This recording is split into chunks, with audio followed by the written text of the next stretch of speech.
All right. Hello, everyone. We'll go ahead and get started as more folks join. And thanks everyone for joining us for working with the media, how to know your messages and communicate them. We have really fantastic registration for today's event and an awesome panel and moderator. Before we get started, I just want to provide a little bit of background and some nuts and bolts for the webinar. My name is James Miller. I am the Associate Director of Communications for the Nature Conservancy's North America Fire Program. It's my pleasure to welcome you on behalf of North America Fire Program and also on behalf of the fire networks, which work with private and public partners at multiple scales to help restore relationships between people and fire.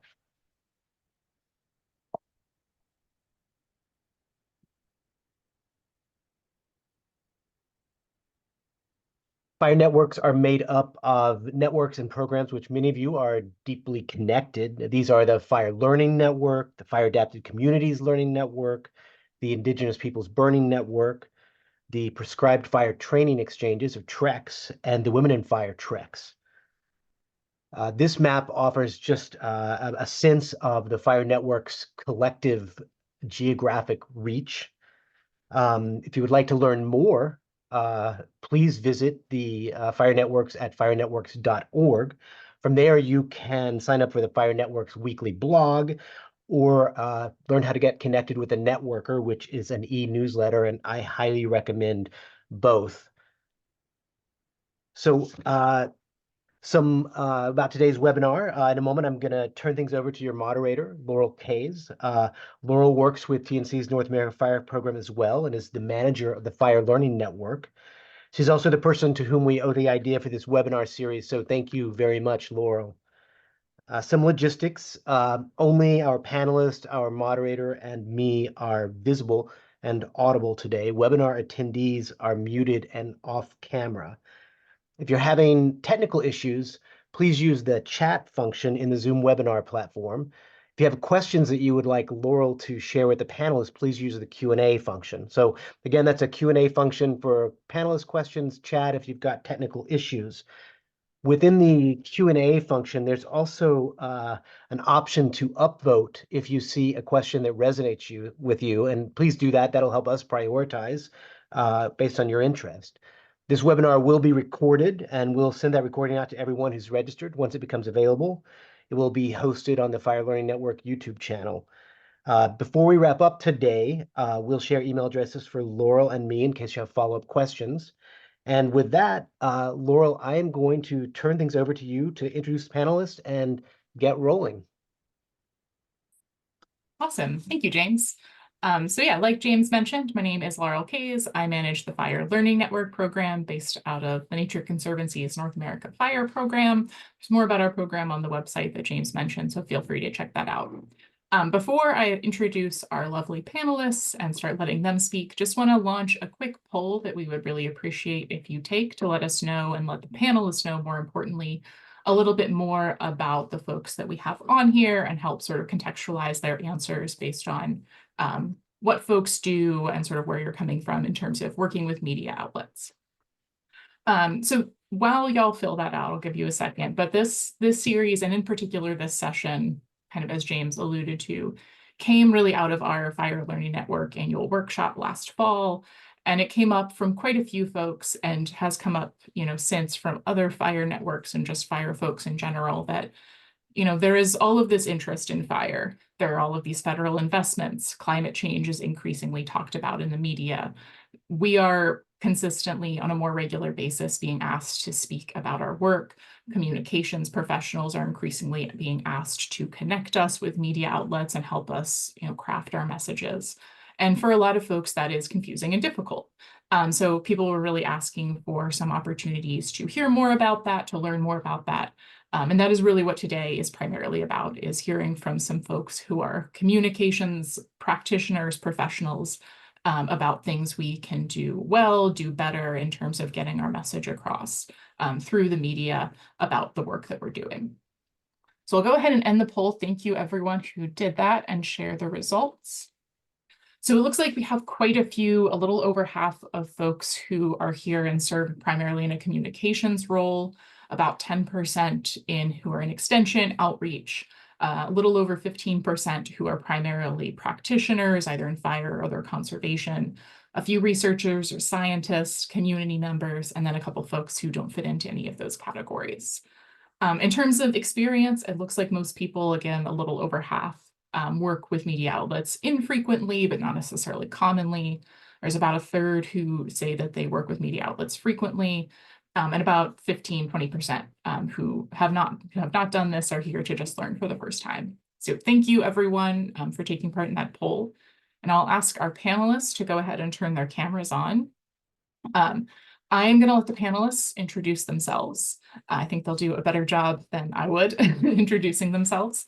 So folks, if you want to go ahead and just speak a little bit about your background and your experience communicating about and working in fire, I'll let you go ahead and do that. And let's go ahead and start with Bob. I think you are the first square on my screen. Great, thank you, Laurel. Hi, everybody. Bob Crimian here. I work for a nonprofit called Compass. We are a science communication training organization. And what we do is help scientists or knowledge experts kind of be the messenger of their own work and communicate with people outside of their science bubble, whether that be a journalist, a policymaker, a community leader of sorts. In my experience with fire, for the past 2 years, I've been working with wildland fire experts throughout the US on helping them develop messages to policymakers and to journalists. Some of their policy messages and recommendations actually end up in the Wildland Fire Mitigation Management Commission's report, and some of them have actually now had stories published through journalists we've connected them with. So I'm here to talk about my experience there and hopefully share some information. Thank you for having me. Yeah, and the Compass workshops are great. I'm sure Bob will mention at the end, but if there's more training that you're looking for, they do a really great job at sort of helping folks get that expertise. Eytan? Yeah, hi everyone. My name is Eytan Krasilovsky. I'm a deputy director with the Forest Stewards Guild. We're a national nonprofit organization with roots going back about 35 years in New Mexico. I'm calling in from Santa Fe.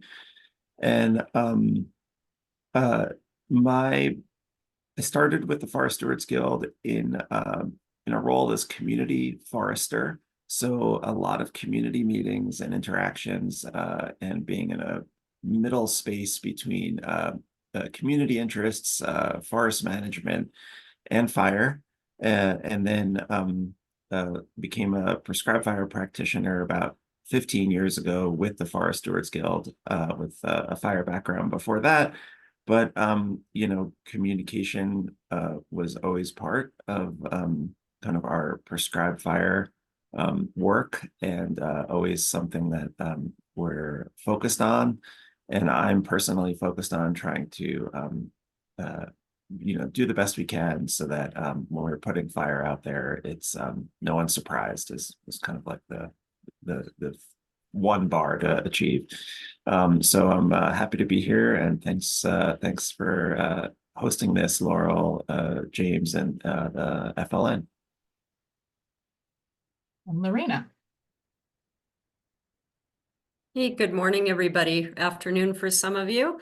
My name is Lorena Williams, and I'd just like to echo Eytan. Thank you for hosting this webinar series. For anybody that didn't watch the first one, it was really engaging, and so I recommend going back and watching the recording. I personally found it really, really fascinating and took a lot from it. So I'll tell you a little bit about myself. I am a public affairs specialist on the San Juan National Forest in Southwest Colorado. I work primarily my day job in shared stewardship, so landscape scale projects that are really focused on changing the pace and scale of the work that we're doing, a lot of it in prescribed fire, managed fire. So I've been a firefighter since 2001. That's when I started with the Forest Service. I've come and gone a little bit. I worked in fire recreation and moved into public affairs about 2019.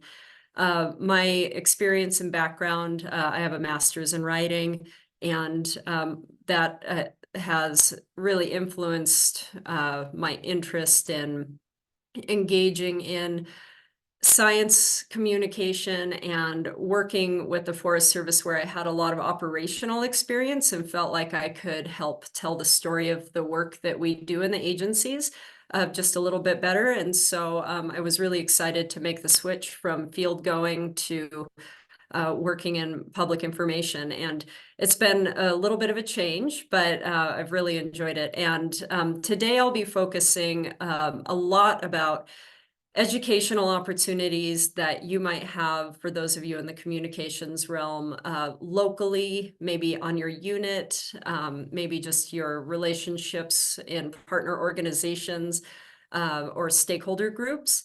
I'll talk a little bit about general fire messaging, and I personally am a public information officer type 3, so I don't have much experience on complex incidents or, type 1, type 2 incidents in terms of the information piece. So I'll be focusing more on local and type 3. So thanks again for hosting us. I'm really looking forward to hearing from the other panelists. Thank you, everyone. And yeah, we're really thrilled that all three of you could be here. Thank you for your time. And thank you, everyone who's on here listening, for your time. So I'm going to start sort of general, big picture. We talk a lot and already have talked a lot about effective communication and getting our message out there. When it comes to sort of fire or in general, what does that mean to you when you talk about communicating well, communicating effectively, getting our message out there? What does that look like to you, or how do you measure whether or not you're doing that? And Bob, I might start with you, since you maybe have some sort of more high-level general ideas you could give us. Yes, absolutely. So a lot of that actually takes place before you even put like pen to paper, before you actually start crafting the message. So big thing to start off with is just making sure you have a really clear goal in mind. Often when I've worked with experts in the past, sometimes they're like, oh, to communicate my work, which is fine, but that's pretty broad. So we really want to kind of narrow in what is the actual goal you have. And this could be something along the lines of building trust with your audience, to persuade them, to build support, inspire action, lots of different ways. So making sure you're specific about that goal. Another part of it is to really identify your audience. And again, the more specific your audience is, the easier it'll be to craft your message that will stick with your audience. Often we have people come and say, who's your audience? Like, oh, the general public. Well, that's actually not a great audience because it's everybody. If you try to craft a message for everybody, you're going to reach nobody. So really honing in on who that audience is you want to get to. Another part we talk about in our trainings often is the idea of like, so what? Why is this message important to share? And why is it important for your audience to hear or read your message? Not necessarily why it's important for you to communicate the message. It's a bit different. So you really want to make sure from the audience's point of view, you have a good understanding of who they are, what they value, and what will stick with them. And the last part I'll mention around that is the idea of communicating is a two-way street. So listening is a big part of communicating. So not just sharing your message, but then hearing back what they have to say. So that way you can kind of build more trust with your audience. They'll have more buy-in in what you're saying. And again, that'll help you craft messages before, while you talk to them, and afterwards as well, and trying to build that relationship with your audience. And then just real quick, elements of storytelling. Storytelling is a form of communication. It may not be appropriate for every occasion, so you want to make sure you take that into mind. And additionally, especially when we're talking about potentially Indigenous communities, storytelling is a way of life, not just a tool. So that's something to keep in mind if we're thinking about storytelling. But again, the elements of a good story, I think is not rocket science, but the idea of there has to be characters, a setting, a timeline, like a beginning, middle, and end, making sure that end is very, very clear. There usually has to be some sort of conflict or obstacle that the characters go through, and then some sort of closure. That can be a resolution, sometimes it isn't, but something to kind of close up that story at the very end. So I'll stop there. Lorena or Eytan, do you want to weigh in?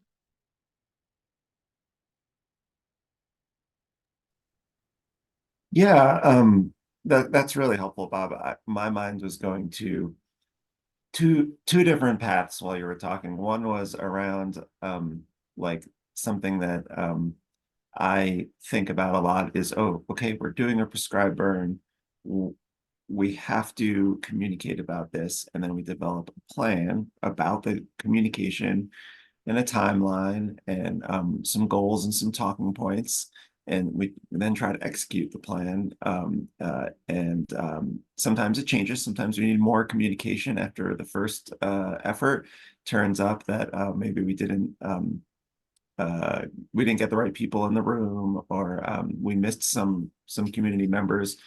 But that's one path. And then the second path is more ongoing, year-round, multi-year communication efforts and relationships with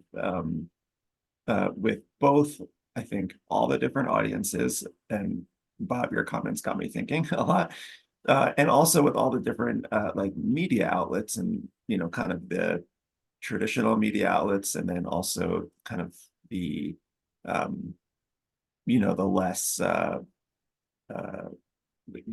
more informal outlets and spaces where we communicate. And I was reflecting in the last 2 minutes that for the longer term, more ongoing work, I don't have a plan like I do for the more discrete short-term things. And maybe I need to have for dry forest fire communications, maybe I need more of an ongoing multi-year structure to guide that. So it's just so that it's better and I can learn from it.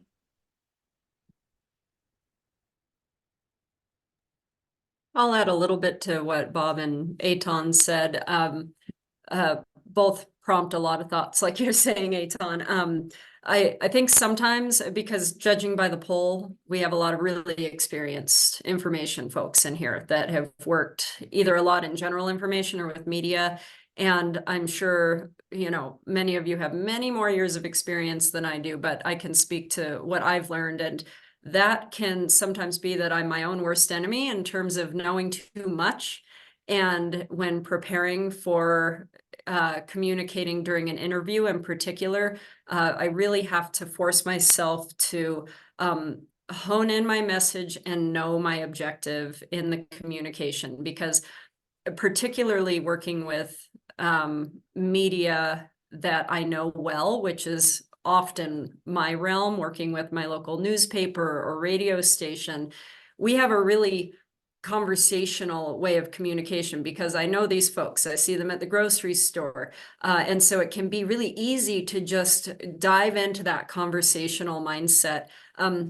Maybe a little different if you're working on a large incident and, you get the call from USA Today and you have, 30 seconds to give them your talking points. That keeps you pretty on task, but really knowing the objectives of what you're communicating and the objectives of the incident or planned event that you're discussing. And if you know the objectives well, for the event that's ongoing, you can then package those really clearly. But to what Eytan was saying about it being sort of an evergreen subject, for me, working on a national forest where I have the opportunity in my job to tell the story year round, that is probably the most critical thing that I can do in my position to effectively communicate and plan, because what I'm able to do is maybe during an incident, I'm communicating only about,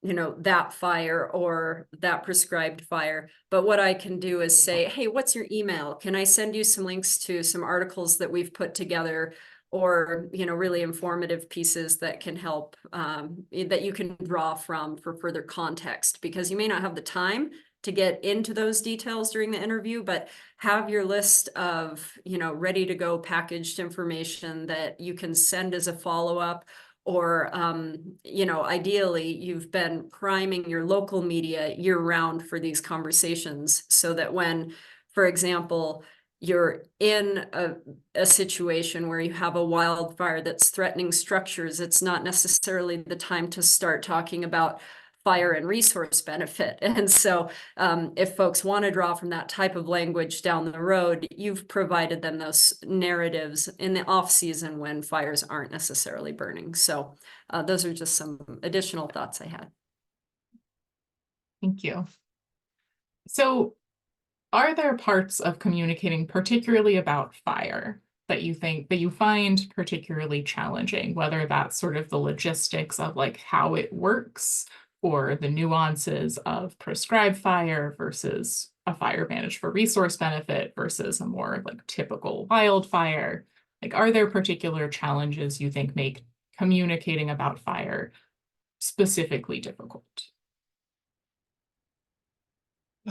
Yeah, I'll jump in. So my time here at the Forest Stewards Guild began nearly 20 years ago in New Mexico, and everyone has a long memory in all these communities and in the public discourse. And so when I started on a CWPP, a Community Wildfire Protection Plan, around the same time. And everyone talked about Serra Grande, the escape prescribed fire started by my former employer, Bandelier National Monument at the Park Service. And that was discussed a lot in New Mexico. And now we have, from 2022, a second prescribed fire disaster, larger and more catastrophic. The Hermit's Peak Calf Canyon. So I feel like my whole time communicating, both in informal settings and in work meetings, community meetings, speaking with county commissioners and various fire marshals for community wildfire protection plans or other efforts, have had the shadows of these very close to home and very visible on the landscape incidents. And so I feel like the discussion's always shaped by those realities, and having to navigate them and prepare to navigate them and anticipate someone bringing that up when you're doing a pre-burn or post-burn community meeting is just part of the day-to-day, and navigating when people bring it up with compassion and honesty is really important.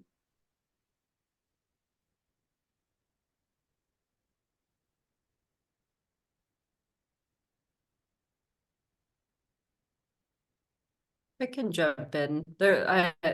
I can go a lot of directions with talking about the challenges of communicating about fire. So it's hard to know where to start. But one of the questions that has come up in our sort of pre-panel discussion has been talking about the challenges of communicating about different types of fire. And that for me has been one of the biggest challenges of the last couple of years, because as an agency for me with the Forest Service and for anyone that's supporting fire operations that have been ongoing for a long time, we've slid over the years into this militaristic battle type language where everything is a fight. We have heroes, which automatically make fire the enemy. And, this dichotomy that we then try to undo suddenly during prescribed fire season, when we're talking about beneficial fire and good fire and versus bad fire. And there's this good and bad dichotomy that's really, for communicators, sort of set us up for failure, because we're undermining the larger scope of the fire programs. And so what we're doing communications wise during, a large problematic incident, it can be really damaging to the rest of the work that we do year round. Because we've spent all of this time building understanding during prescribed fire season, and then we flip the script during wildfire and slide back into some of this problematic language. And so The other challenge that comes with that is the fact that different fires require different tactics, strategies. They have different objectives. And so the media is typically the most well-versed in terms of, direct attack and, aggressive initial attack and things like that, the things that make the news, that they want the image of the air tanker dropping retardant. And the public has gotten to a point where they understand that. The public understands when they see helicopters and air tankers, whether on TV or in their backyard, that this is an aggressive strategy. So when we're now implementing, say, on a naturally caused managed fire, indirect tactics, and we now have acreage that's growing within these predefined containment lines, there's this perception that either we don't have any sense of control because the acreage is growing, or that they're not seeing helicopters, they're not seeing air tankers, and so there's a perception that nothing's happening. And that no action is being taken. And so communicating our different tactics and strategies can be extremely challenging because it's not simple. We can't boil down really complicated concepts into just a few sound bites for radio or news media. And that brings me back to that year-round storytelling piece. If I don't have the opportunity to set up context in the off season and then point media to those documents during an interview and say, hey, for more information about the type of work we're doing, look here.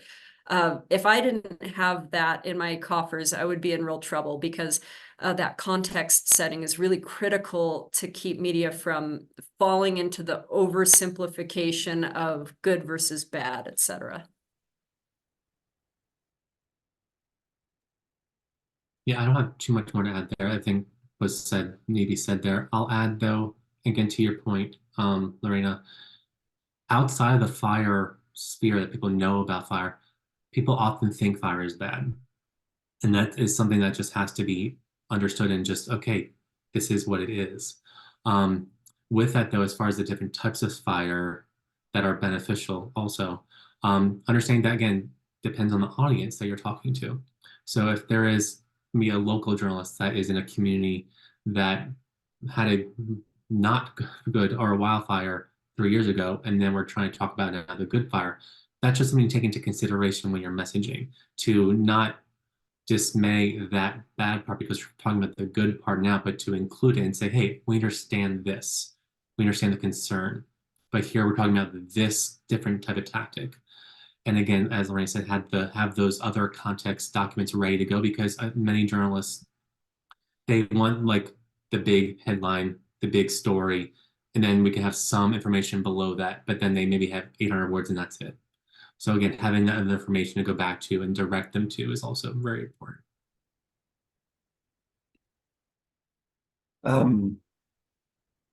Yeah, I mean, it's important to air out challenges, but it's also important to air them out when and also try to frame them as things that can be addressed, or we can, so I'll try to say like a tactic that I learned from the Fire Learning Network early on is transparency is really important in your communications, and having creating space for community leaders, elected officials, and media to come to visit ongoing prescribed fire operations is an important effort to put in and to build into your work.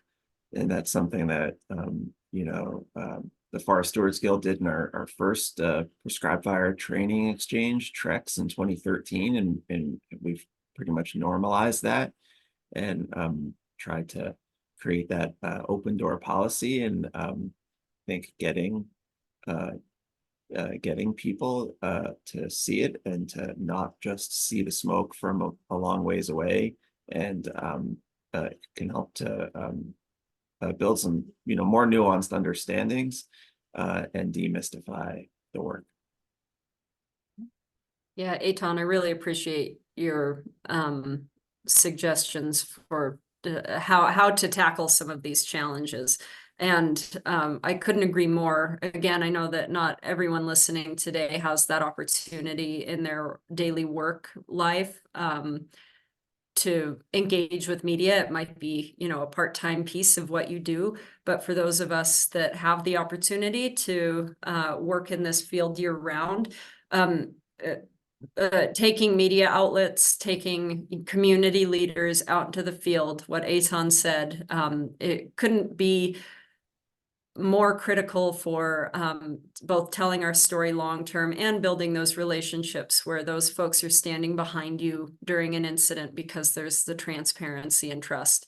I've worked myself with the Forest Stewards Guild, taking folks out on those field tours, and that includes stakeholder groups as well, because like in Southwest Colorado, it's everyone from our backcountry horsemen to, our hunting and angling communities to mountain bike.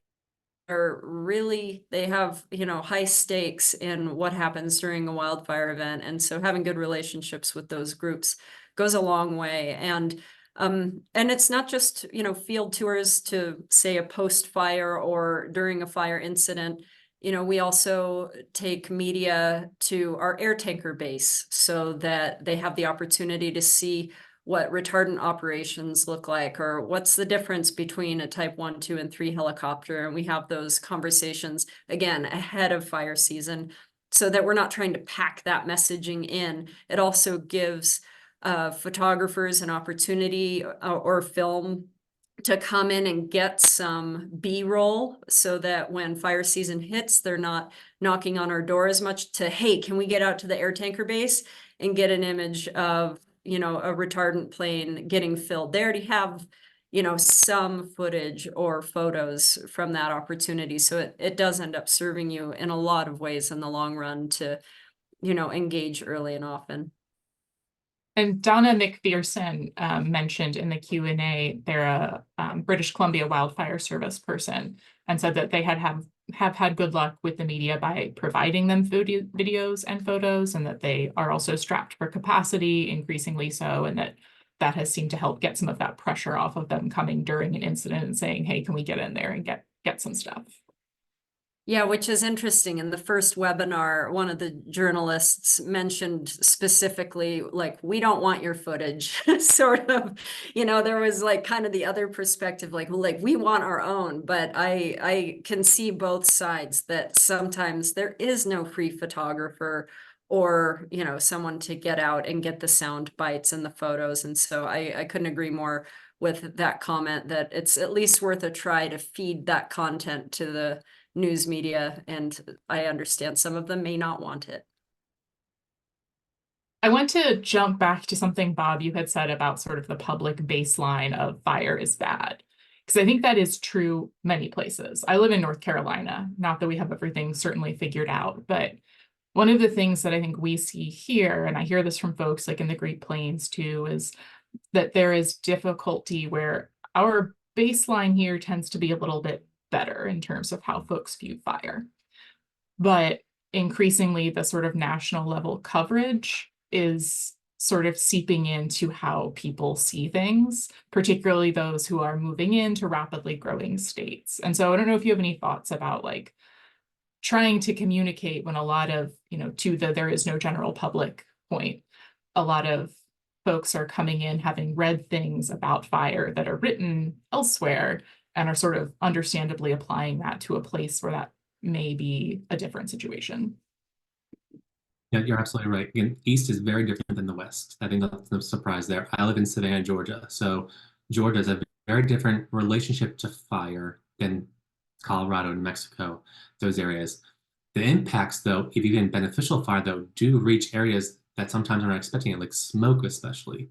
Smoke has come up a lot in the Savannah area, especially with our elderly folks who have some health issues.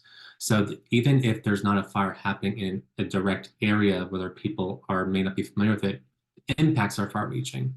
So is a challenge sometimes, is to figure out, okay, what is this doing for me? Again, what audience are you talking to?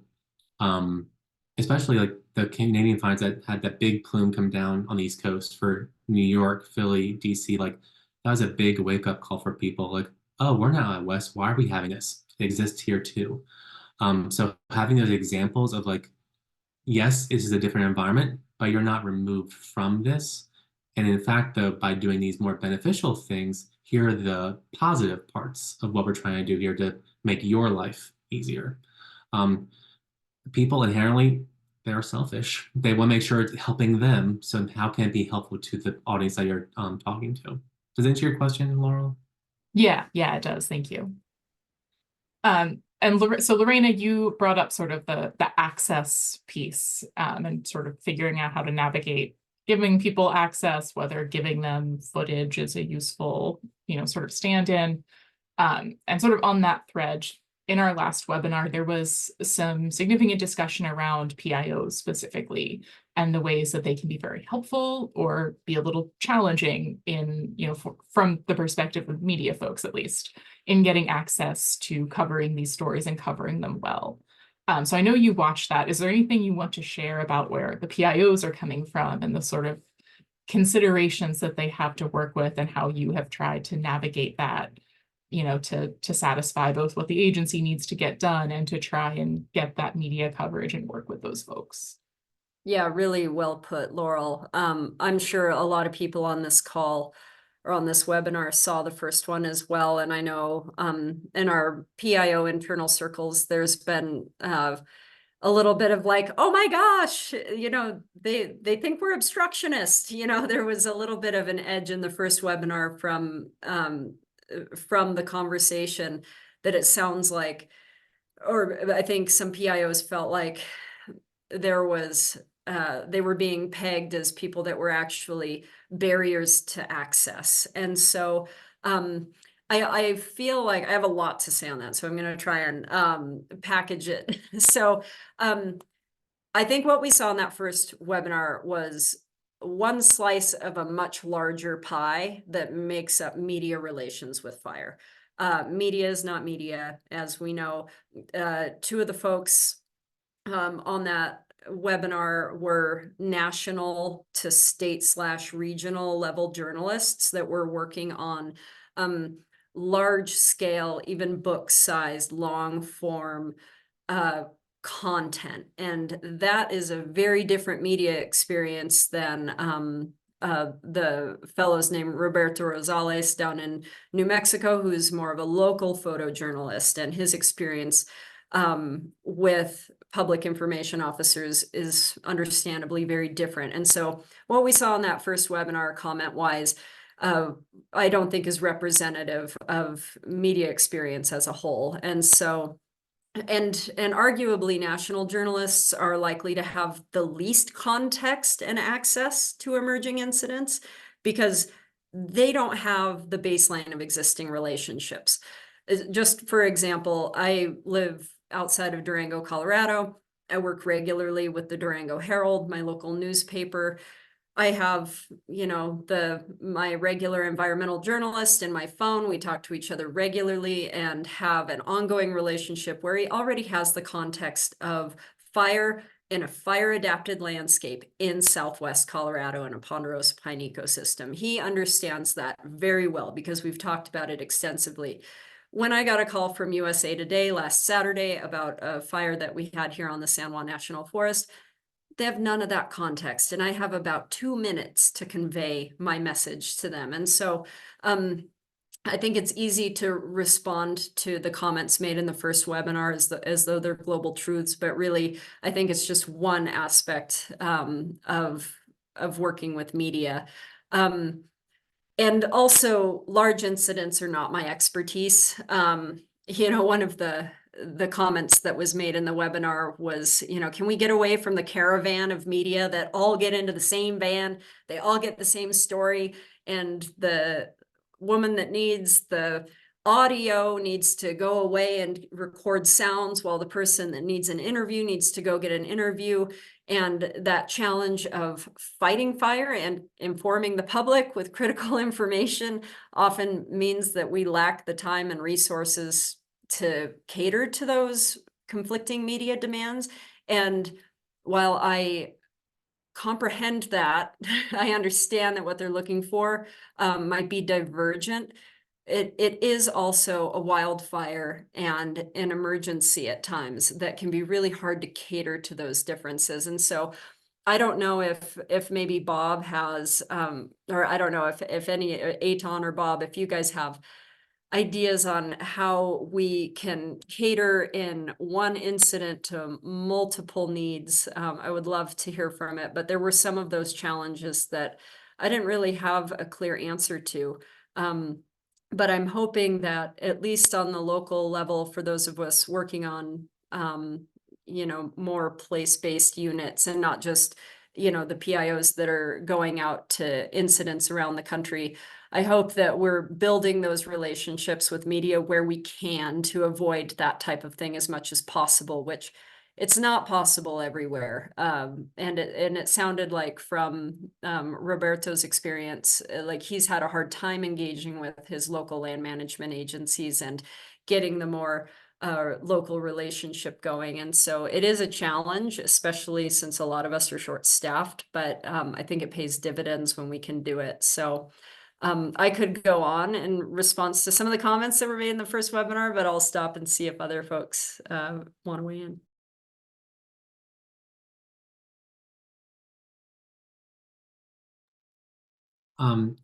There is no great answer. That's also part of the hard part about this, is figuring out what works in the different places. It's very place-based. And that's why things like, back to what I said, it's like a broken record, the goal. Is your goal to make sure like the community around the big event is the one who's getting the information and getting all the right stuff? Or is a goal potentially different? Like, oh, we need to make sure that this is contained and make sure like nationally people know what's happening in this one place. Those are different goals. So with different goals, different messages. That again helps because again, it kind of doesn't conflate things and helps again build trust, build relationships with the people you're trying to reach and the media you're trying to get the story out to, or if they're the ones contacting you. But it's a hard one. There's no way around it. I think we're all grappling with it because of especially the frequency of these things now occurring. It does get overwhelming. Yeah, I'm not sure if Eytan has any more on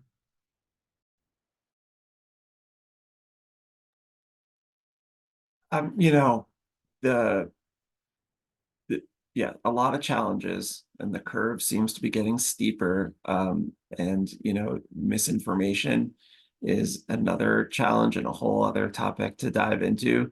And there's, things can get a life of their own.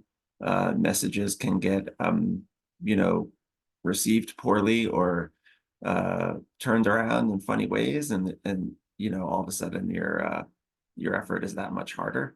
But I like how Bob framed it, like, go back to your goals and go back to your tactics and create that feedback loop so that you can change. Because there's no rule that says you have to keep doing the exact same thing. And so always being in a learning mindset is going to pay off. Yeah, definitely. And I think there's a huge personality piece too. The panel we had last time was fantastic, but it is 3 folks. And sometimes you run into Bob, the PIO, and he's just kind of a difficult guy. And, that's just kind of how it goes sometimes. So I think that's also an important consideration, to not judge all PIOs by that one guy who you find a little bit challenging to work with. But Eytan, you mentioned misinformation, and we got quite a few questions in registration with people interested in that piece, and that as that has become an increasing challenge within the media landscape, especially on like social media sites, especially maybe newer ones like TikTok that younger folks are using. What that has looked like for you to try and deal with that, if you have, and if sort of the way you think about communication has changed at all as a result of that, of just the media landscape looking very different than it did maybe 10, 15 years ago. Yeah, I think misinformation about forestry, fire, and then like fire management, I think is out there, and it's a real thing. And some places that surfaces more than others. I've been, sitting here in Santa Fe and, doing, being part of a team that does some, small scale but very high profile wildland urban interface burns. Really brings things to the surface. And I think early on, I was very optimistic that I had all the right words, and if that came up in a public meeting, I was very well equipped to have say my right words and counter that. And I think more recently I'm still optimistic about a lot of things, but I take a different approach. And I still think it's important to nip misinformation and not let it hang out there in the public space as something that is, on equal footing, as what we know is, very well published and proven science again and again. But a lot of what my approach has been probably since 2015, 2016 has not been to try to get into a back and forth about whose facts are better, but just to sidestep that more combative dynamic and try to raise the level of understanding in the broader public space and raise that understanding. And I think that without getting into the weeds too much, if a prescribed burn or a wildfire is discussed on Nextdoor, which is just one of those many social media spaces where people discuss these things, seeing some of your efforts and talking points and information get relayed by commenters that are not in working in this space for their 9 to 5, I think shows that you can combat misinformation through effective communication that year-round, multi-year approach, and it takes time to keep moving those messages and that information forward. There's also more direct ways to do it. In Santa Fe, we experience a lot of misinformation, I would say, about dry forest management, fire management. And there was a national effort among fire ecologists to do a common ground paper. This is 2018-ish. And, some of those researchers were based in northern New Mexico. And so we held a finding common ground in fire ecology in New Mexico forum in Santa Fe, and we invited people from across the spectrum of fire ecologists who were on that paper, which was a really big effort. And we packed to the Santa Fe Convention Center, and I think did some really good community information dialogue and sharing. And that was a really great event. That was 2019, and we had plans to revisit that, and then COVID kind of derailed that. And but I think those types of efforts are important, and especially important to the people who are undecided or aren't sure of where they're headed. But I think the crafting the space and the intention to share information, to learn and have dialogue pays off for the people who are kind of in the middle, and I think shows that there's a group of people that are really passionate and are investing a big portion of their lives in, you know, learning how to live with fire, better fire outcomes, and that I think people feel that and understand it. Eytan, what you're saying is so important. Transparency really kills skepticism, and there are inherently going to be folks that don't trust fire practitioners or don't trust government agencies to make good decisions, or, you know, you're going to have your haters, so to speak, that are going to be out there. But those of us embedded in our communities in these conversations can really move the needle on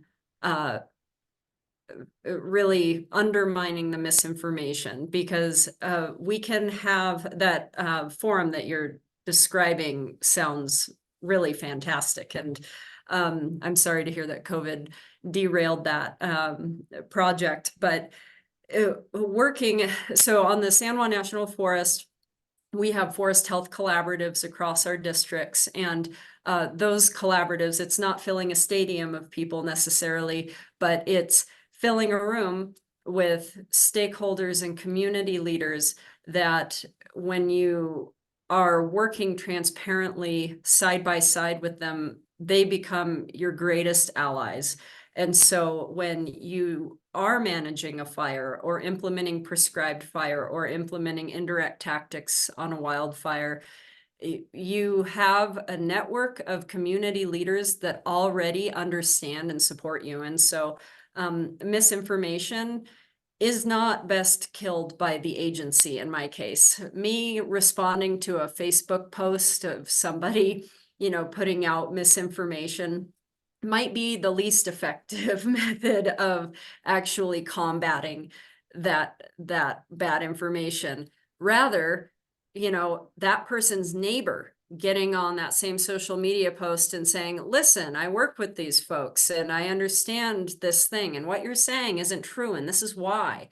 And having our allies all around us that are community members, community leaders, at our side for us has been absolutely critical. And likewise, making sure that our partners, and for those of us working in agencies, our coworkers and fellow employees, making sure that they're informed and have talking points to the folks at your front desk or the folks out in the field, you know, patrolling and engaging with the public on the regular basis. Have you done your work to educate them and provide the talking points? Because they're engaging with the public in a non-emergency fashion. And those are those opportunities for education and engagement to combat misinformation just on a broader scale. And so, and the same is true during, you know, a major wildfire incident. If you're a public information officer working with the team, making sure that the talking points are getting on to,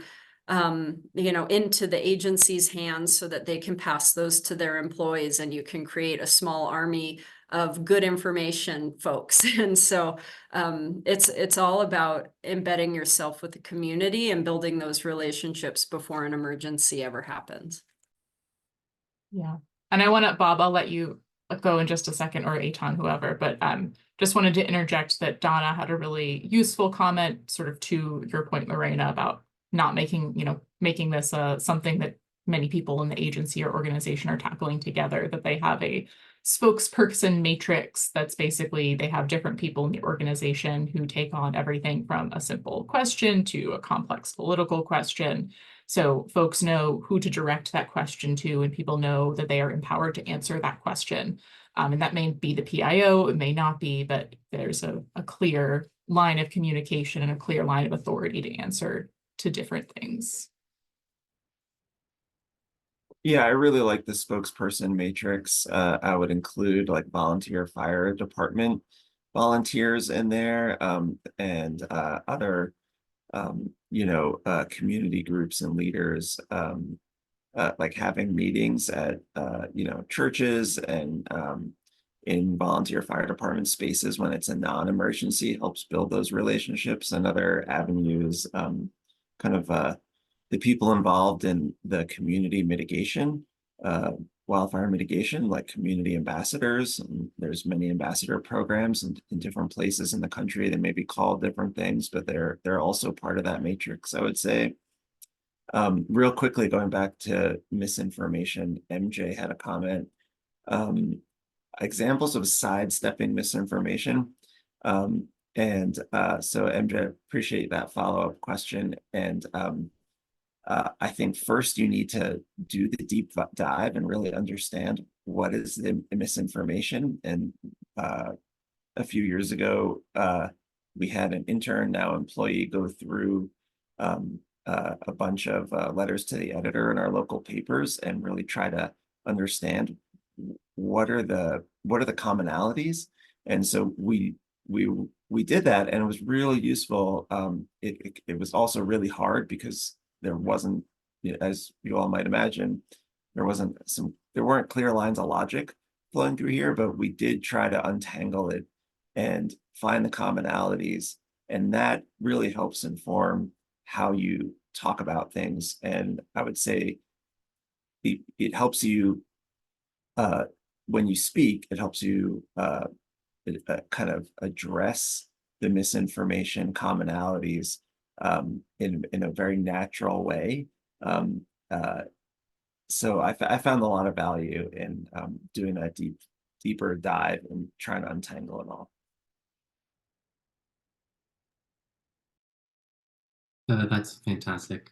I think that, and I heard you say this again, sometimes there's no logical thought to these things. And this is something we try to tell people that work with us is people inherently are not logical. Humans are emotional first. That's where our visceral things come in, especially with fire being a very visceral scene, whether that is beneficial or if it's a bad wildfire. So making sure that there's that awareness that emotions are playing into this. And additionally, the idea of, I think Lorena was saying, like, sometimes knowing when you're not the right messenger is just as important, and knowing who should be the messenger of the message to the given audience. The last thing I'll say, and I'm pretty sure I have this right with misinformation, and a form of misinformation that is honestly probably hard is what we call disinformation, which is the idea that there is actually deceit behind the information that is being shared. Some misinformation just might people got it wrong, and that's easier to correct. But when there's disinformation involved, when there's an actual deceitful act or influence behind it to make some sort of action happen that's not what we want, that requires a lot more coordination.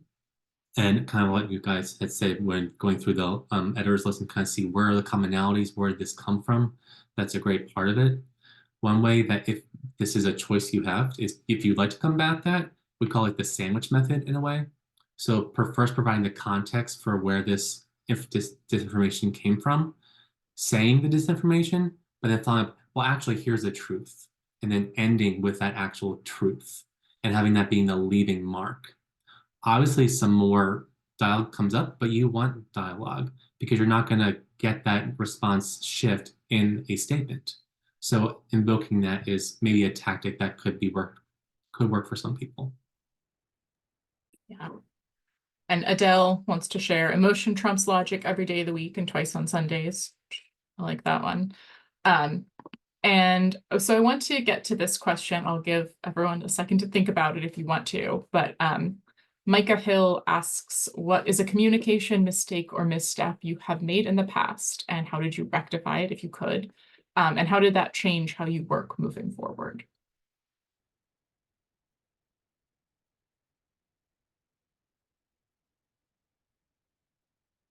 And maybe I'll broaden it to a communication mistake or mishap that you saw in your organization or something like that. Maybe it doesn't need to be specifically you.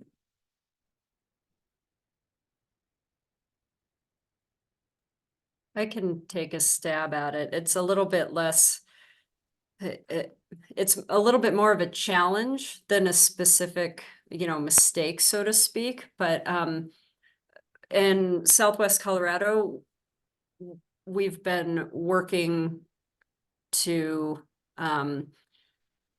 use natural ignition fires to manage for resource benefit. And we've had a couple of those lightning strikes that have happened to start in the middle of prescribed fire units that already have had NEPA analysis. They already have even had prepped roads around them to use as containment lines. And as we're somewhat new to this managed fire scenario, we led out with full transparency and maybe too much detail. You know, the fire started in a prescribed fire unit with already prepared roads that we're using as boundaries for indirect line, right? We're thinking, and I'm speaking for me personally as the PIO on one of those fires last year, it's as honest as it gets, right? This fire started in a prescribed fire unit. What a great opportunity to decrease risk of future catastrophic wildfire and to do some resource benefit. All very transparent, honest stuff. But what we found was, what the public heard was, they have a prescribed fire. That's a prescribed fire over there. And that's problematic for several reasons that I don't need to get into, but we realized that like the public didn't have the training, so to speak. Like, we've spent decades talking about prescribed fire, and they do understand that, but talking about managed natural ignitions doesn't have the history that prescribed fire communications do. And so that initial lead out led to probably more confusion with our public than clarity. And so we've had a couple other opportunities to try the process again, and I don't think that we've quite landed right yet in terms of how do we communicate when this sort of complex situation occurs that is really beneficial, and we want to tell the whole story because it's in alignment with policy. It is part of the wildfire crisis strategy. Like, everything we're doing, we want to tell the story about, but there's no clear way to simplify it to where it just packs one message that gets through uniformly to the public. And so I guess I'm trying to think of what the second half of Micah's question was, but I think it's like, what would you do differently? We're now looking at the same rollout in the same scenario, lightning fire starting in a prescribed fire unit that's going to be managed using indirect tactics for full suppression.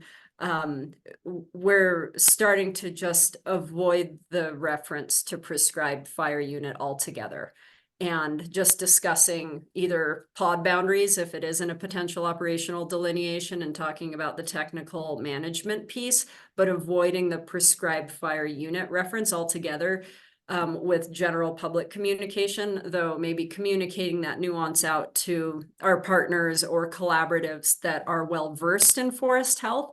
And so really the takeaway for me and what I'm getting at is that's maybe what Bob would call know your audience, you know, like where we thought we were doing the right thing by giving the full big picture perspective and offering like as big transparency package as we could. And it was just too much. And so we really had to dial it back in order to make our messaging effective, and then, you know, prime those other components into the community members that are well versed in the work that we're doing out there. And so that's not like a gory mistake, like where I was, you know, talking to media and said something really out of control that got me fired or anything like that. And I don't know if that's what you were looking for, but that's more of like a messaging learning moment that we've been experiencing in Southwest Colorado for a little more than a year. No, I think the point is lessons learned, not personal embarrassment, hopefully. I'll contribute to kind of Micah's prompt. And first one is preparing for a pre-burn, pre-prescribed burn meeting with the community and having a panel and being prepared. You know, we weren't as prepared as we wanted to be, and some of our panelists got defensive, And so while we had our talking points and we had our goals, we weren't necessarily all on the same page in terms of kind of managing the like the emotional response. And so we had a really good AAR after the public meeting, and committed to do a second one. And in the in-between time, the person that responded, in that way that didn't help the actual interaction, they did some training and came back, and kudos to that person for just taking that feedback and making a change. And I think that was it was a tough meeting. The next one was better, and I think nothing's going to go perfect, but it's how you respond that matters. And so that was a good turnaround there. The other example of a challenge is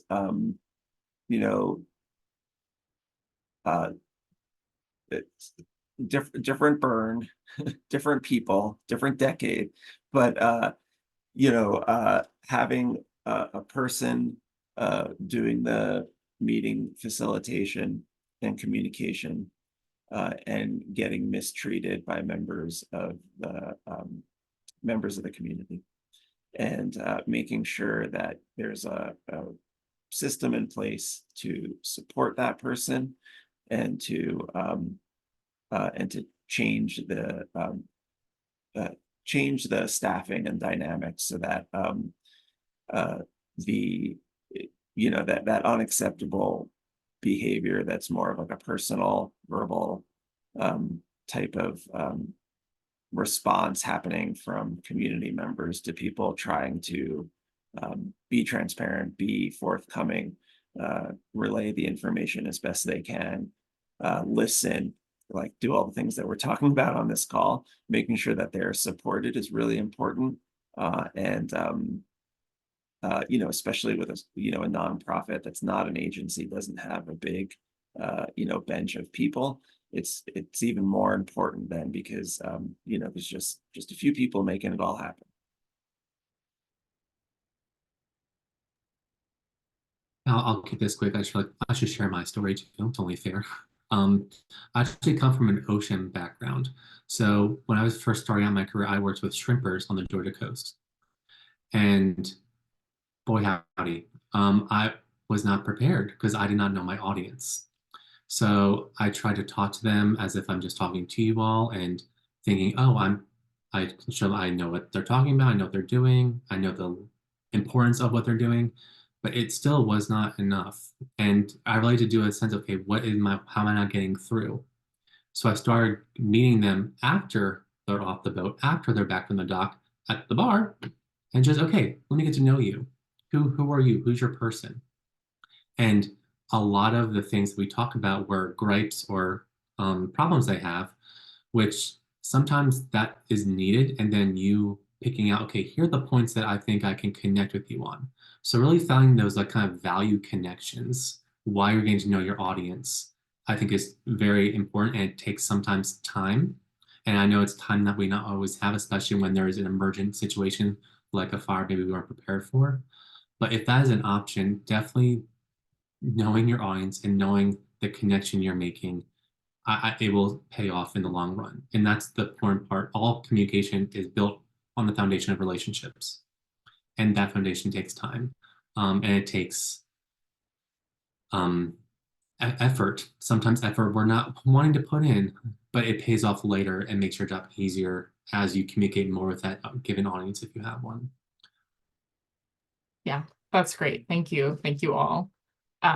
So Emily, Sarah, and Sadie all have sort of similar vein questions about communicating about fire when you know there are people for whom fire really is bad, whether they have trauma from a wildfire where they have lost something or even someone, or they are someone who is very sensitive to smoke, has health considerations where even if it's a prescribed fire, that is going to be difficult for them. How do you think about that? How do you address that when you are addressing people who, are going to have to deal with some level of difficulty or harm, even if this is overall the right thing to do in other dimensions.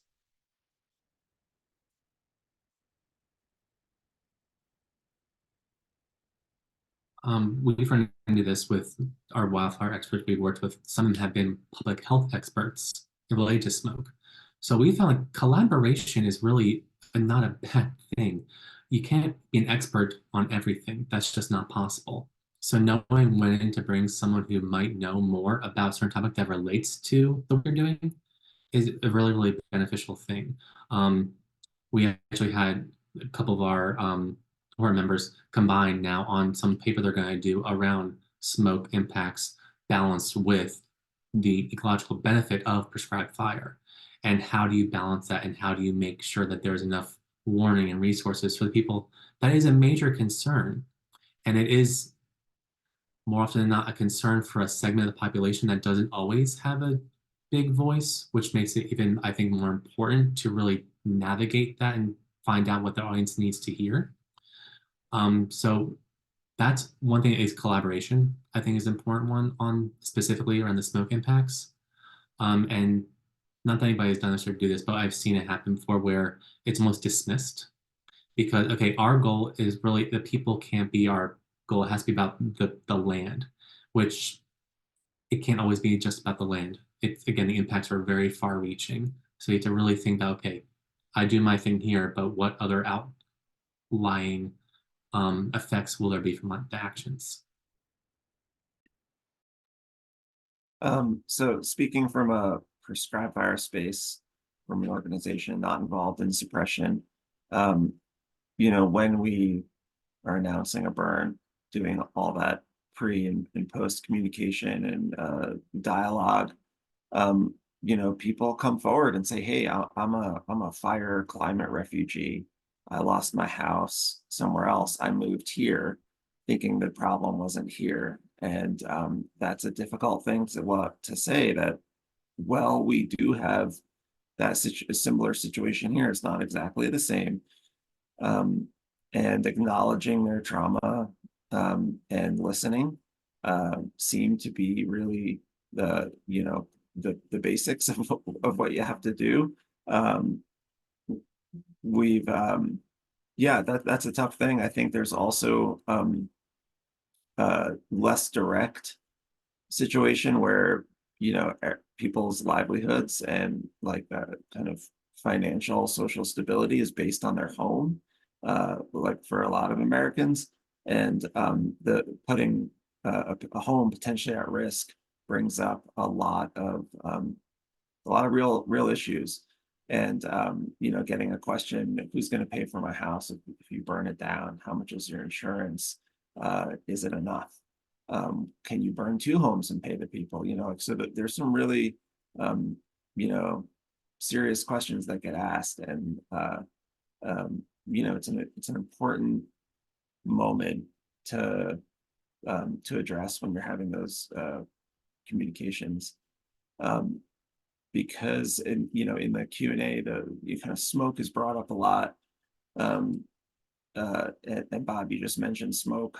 People come and say, "Yeah, I get the ecology thing, but I have trouble breathing, or my partner has trouble breathing, and or we don't have health insurance, and this could put me in the ER."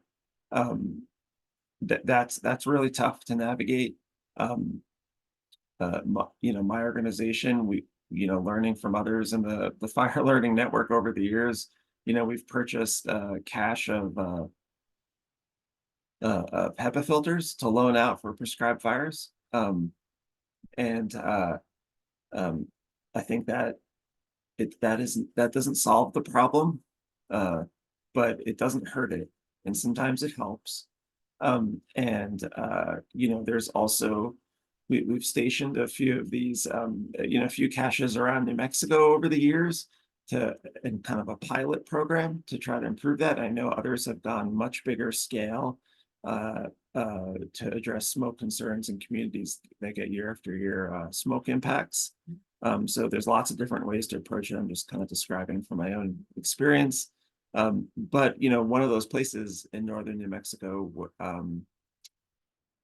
where we had a small cache of air cleaning units, they had a managed natural ignition, and they were able to purchase more to expand and to provide more support for their communities. So I think that if that option is on the table, for a wildfire,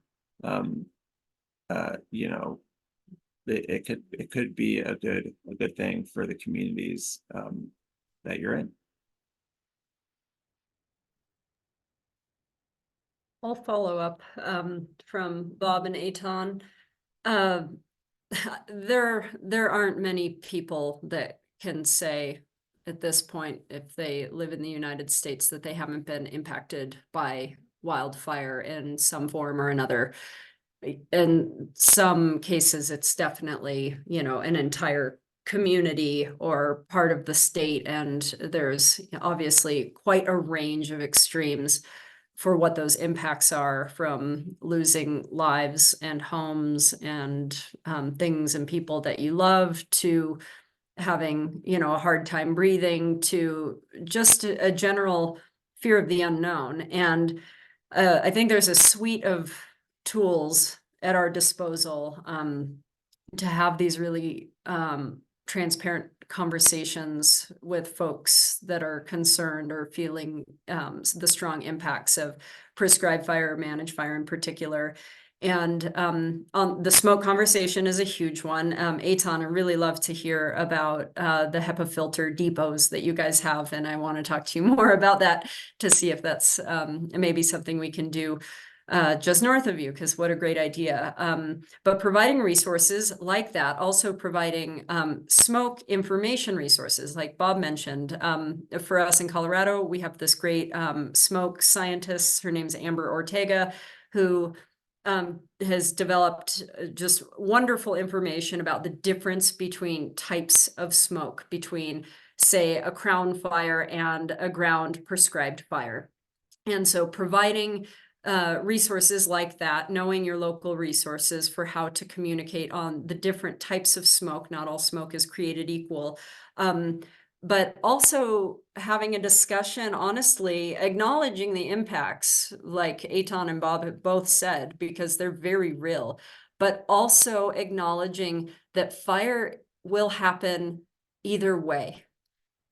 Will it happen on our terms, or will it happen in an emerging incident with large-scale crown fire, the type of scenario threatening homes and lives that we really don't want to see? And so coming back around to the concept that fire is coming regardless, and how we respond or how we implement prescribed fire is commensurate with the values at risk, and acknowledging that it's difficult, but also acknowledging that we're in a position as land management agencies where we have a decision to make, and that's between the fire that we plan or the fire that we don't plan, and the fact that the outcomes from those two things can be very disparate.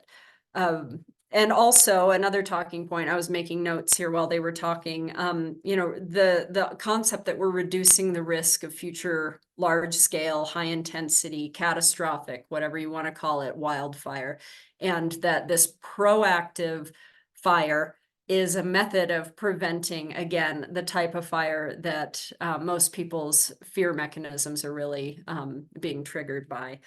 And, for us in Southwest Colorado, we live in pretty small communities here, and we have the opportunity often to just have one-on-one conversations with folks that have really, that have concerns over the work that we're doing on their public lands. And so our district rangers, our fire management officers, don't hesitate to have conversations with members of the public that are voicing their concerns and sometimes criticisms, and saying, hey, let's sit down and talk, or here's my phone number, call me, let's have a conversation about this, because I want to hear your concerns. I want to make sure that you feel comfortable with and understand the work that we're doing. And if you can, having those one-on-one conversations, or, you know, other ways of, you know, group information are good too, but taking the time when you have it, to have a really nuanced conversation and to listen, because as we all know, a lot of folks that are in the space of fear, what they first need most is someone to listen to them, and to have someone to voice their concerns to and feel heard. So, you know, if you're in the position where you can do that with your community, I highly recommend it. Yeah. If I can add to that real quick, just to bring it back around, back to like the media portion of things, like Lorena, we're talking about there. Being proactive and seeing like who are the journalists, who are the people that are writing stories that are going to help get my message out there. Because there's some journalists that you can read their stories like, I'm not sure this would be lining up with the values I'm trying to portray. So being proactive and kind of seeing who's out there and contacting them. Journalists are always looking for a story. So if you're in the driver's seat there, that also puts you at a huge advantage. I'm putting in the chat there a story that came out. Actually, one of our participants was quoted in this story, put up with the journalist that we connected them with. And the idea is they met organically through one of our trainings and figure, oh, we actually have a lot in common here. And then Allison Hayden is the person in the story quoted, followed up with them, was proactive, and made this important story for the audience of, you'll see in here, Detroit, Michigan. Again, a community with very sensitive populations from smoke. So the idea of being proactive, I think, is also really great. Obviously, you can't always be proactive. People are going to call you. And I look at that as like, oh, what a nice thing they contact me. It may not feel like in the moment I recognize that, but in the reality, that is like, oh, this is a trusted source I want to go to. So just a mind shift there. Yeah, thank you. I'm not a panelist, but I'm off mute, so I'm going to share. Just, we've been, you know, we do some of this work in FLN, obviously. And one of the things I sort of recently realized, I was talking to a journalist actually, and he asked me, you know, when you guys do prescribe fire, like, do you think about smoke at all? And he was someone who had written about fire before. And so just sharing that this is maybe the thing we think about most, and the, you know, to Lorena's sort of long-term sharing year-round point, like letting folks know the depth of smoke management planning that is done, not just for prescribed fire, but for fire in general, and that is really, you know, top of mind for an awful lot of fire practitioners, especially for prescribed fire. And just, you know, being able to, and folks have said this already, actually offer something, whether it's a HEPA filter, whether it's working with public health partners. I think we're hearing a lot more after the EPA PM 2.5 change that, you know, we are being in some ways pushed to work with public health partners more. And I think that's a good thing, to be able to offer people not just a listening ear, but something, because, you know, I wish we had a better healthcare system. We don't. This shouldn't really be something we have to do, but it is. And so, yeah, being able to offer people actual concrete help, even if it doesn't totally solve the issue, I think is really useful. So we're about at close, and I'm sorry to everyone whose questions we didn't get to. I knew we wouldn't get to all of them, but thank you for asking them anyway. I want to close by asking folks if you have any last thoughts you wanted to share, and then also if you have a resource you wanted to point folks to, whether that's a training that you found really useful or just an article that you thought did a really great job at, you know, getting a message across and dealing with the nuances of fire. Anything, you know, any particular resource that you would like to point people to if they want to read more, learn more, just see a good example.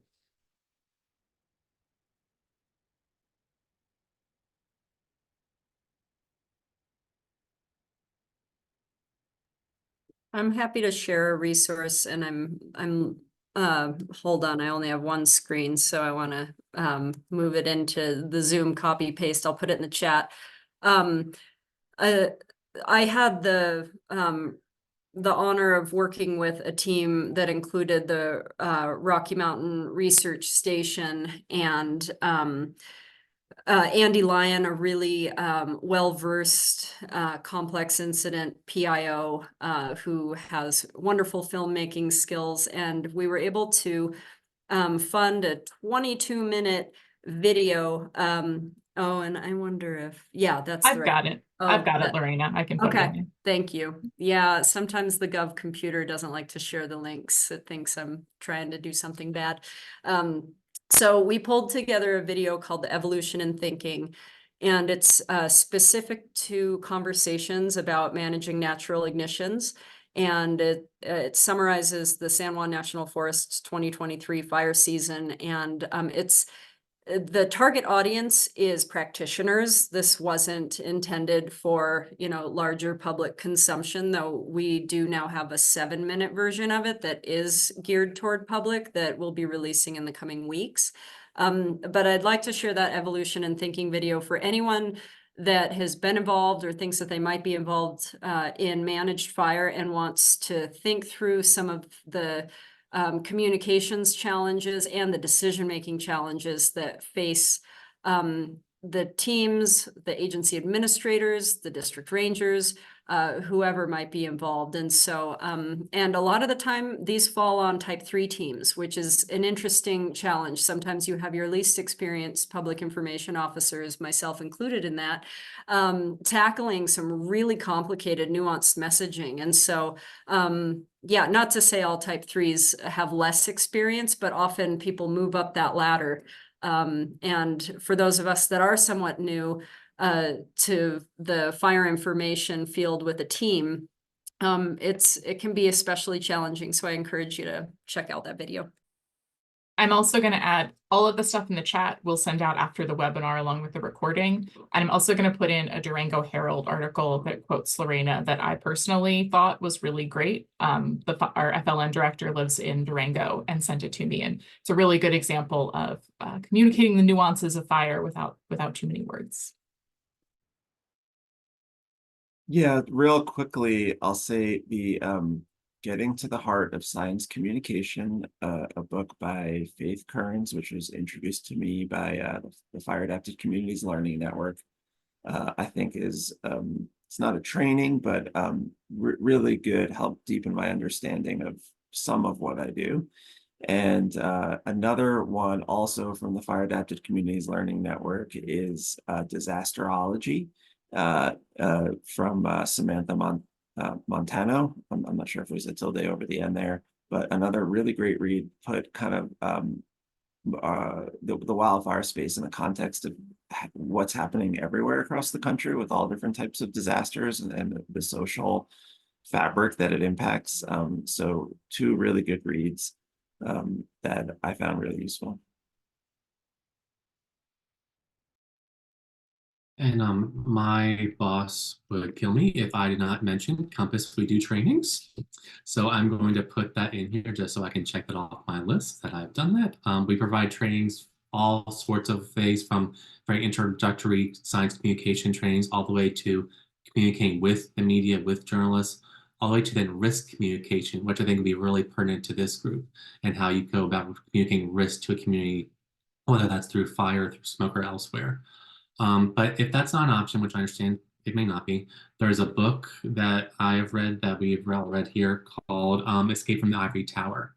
So again, it's a guide to making your science matter. And all of you, whether you're practitioners or just communication specialists, there is science associated with it.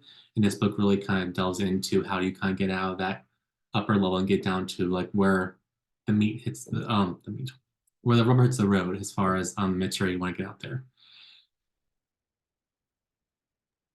Thank you all so much. This was great. Thank you to everyone who attended. I'm going to turn it over to James for a quick closing. And yeah, just thank you for your time. This was awesome. I learned a lot.